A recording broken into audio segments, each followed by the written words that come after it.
Елга порты танымаслык булып үзгәрә. Казанда аны төзекләндерүгә старт бирелде. Масштаблы проект турында тулырак хәбәрчеләребез дәвам итә. Алга!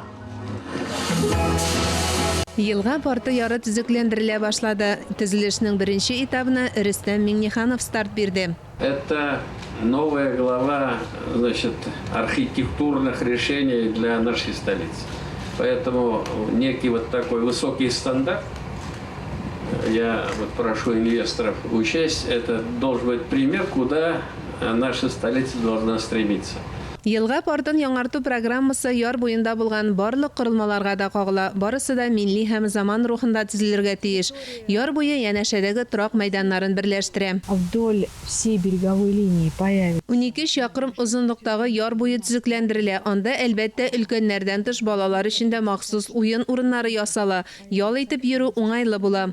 Элеватор тирәсендәге зонада үзгәрә, әмма бина һәм краннар сүтелми. Алар арт-объектларга әйләндерелә. Беренче этап 3 елдан тәмамлана, ә тулысынча яңартылган яр буенда 10 елдан соң ял итә алабыз. Мөршидә Җихан, Диана Дасаева, Альберт Сафиуллин, Татарстан яңалыклары.